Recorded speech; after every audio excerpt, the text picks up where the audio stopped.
All right, folks, what we got here is a CX5 Mazda. We're gonna do the rear brakes. Right, in order to do the rear brakes, since it has electronic parking brake, which is the motor in the back of the caliper, don't forget you have to do the method of disengaging the parking brake. All right, I'll attach the link to the bottom. It's all done with the ignition switch, gas pedal, and the parking brake switch. Takes less than a minute to do it. What it does is it pulls back the motor away from the caliper so that you can push the piston in manually. That's it. Don't go following those guys that disconnect the motor and unbolt and all that stuff. It's pretty simple. It's less than a minute to learn. Really easy. All right, let's get to the brake part of it. All right, 14 millimeter is the bolts that are on the side over here that hold the caliper onto the caliper bracket. There's two of them, one on top and then one on the bottom. Put them off to the side. Then this caliper will lift up and out of the way. It hits the motor over here, okay? So you have to just tilt it a little bit just to get it out of the way. All right. Try to get it for you with my left hand. There you go. All right. Put that off to the side for now. What I'm gonna do is I'm gonna try to wire tie it up out of the way. Let me try to get that bracket for you. All right, so I got one of these nice little hangers, a little plant hanger, tractor trailer supply, tractor supply. Hang that out of the way so you don't mess up the wiring or the brake hose. All right, in the back here, there's also another 14 millimeter bolts that'll hold this bracket on. All right, we have to spin them off. Let's see here.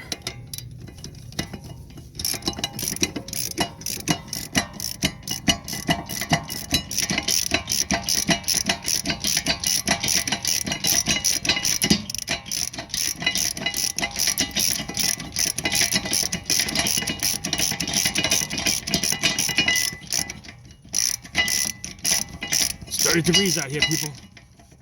It's cold.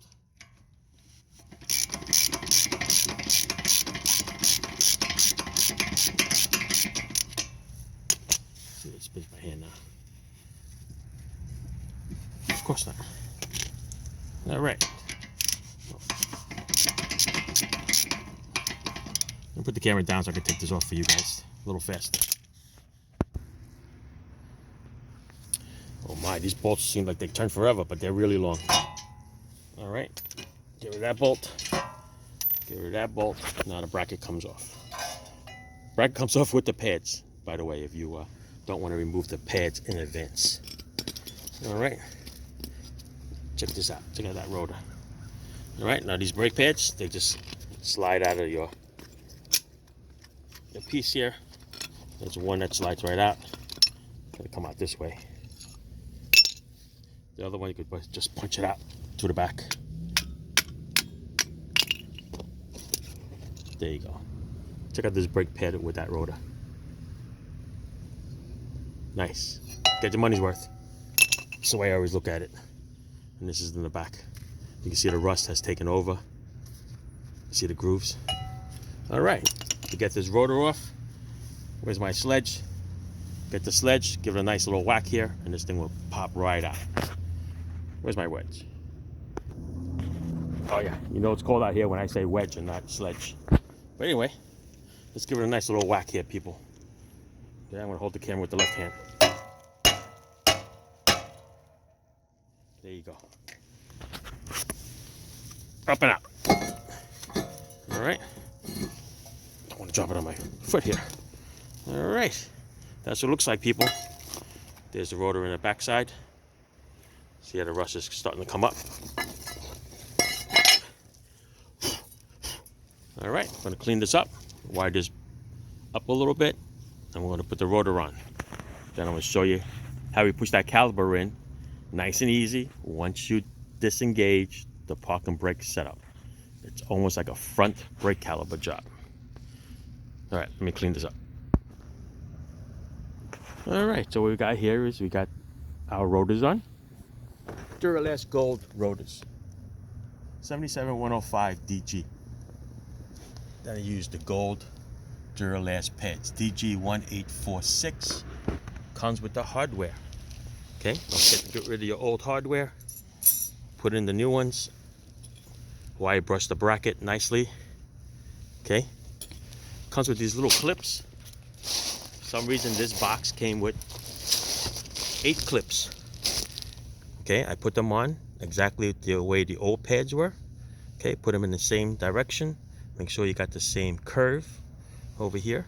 The difference I seen between this one and this one is, you see how this is like a rectangle knobs? These are round. See it? Not sure it makes a difference, but these clips had the rectangle ones. So those are the ones I used. So these I'm just gonna throw them off to the side and forget about those. Forget about it. So put the rotors on. I'm gonna put the pads on with the bracket, bolt it back up, and then we're gonna push the caliper in. All right, so let's set this up.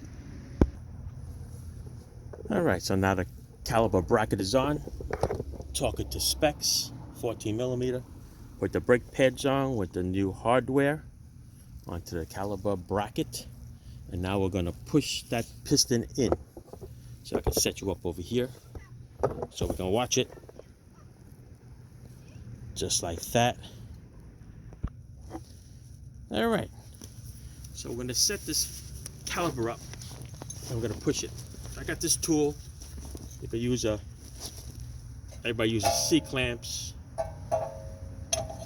or whatever they want to use, but you gotta use the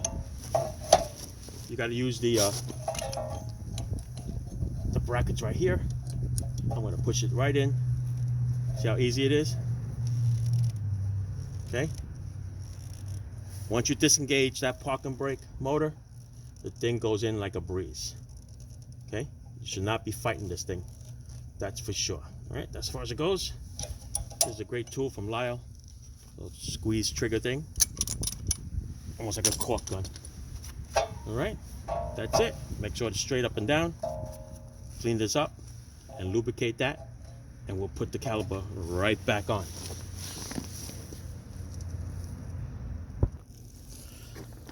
All right, there you go. Lubricate all 3 points. The piston, the 2 on the sides. Make sure you check this hardware. Okay, make sure it goes in and out. Make sure it spins nice and easy. Okay, see how easy it is? That's the way it should be. Okay, because you want the sliding caliper to slide. That's the purpose and that's the name of it. All right, like I said, tuck it in because you got this little motor here. So that's gonna tuck in first. And then it falls into place. Then you find your little 14mm bolts. Put them on. Okay. Then you tighten them to specs. Don't forget to engage the electronic parking brakes after you're done with both sides. And then pump the brakes before you roll it. Okay, because you got to get that piston to come as close to the rotor as possible before you start to take off. And then don't forget, you have to brake in the brake pads. Okay, and that's it. Tighten it up and we'll be good. And this is the floating part of the caliper. Okay, the hardware is very important. Has to slide back and forth. Keep them well lubricated and you'll be okay. All right, so there it is. There's your Mazda CX5 brake job. Now it's time to do the other side. All right, thanks for watching.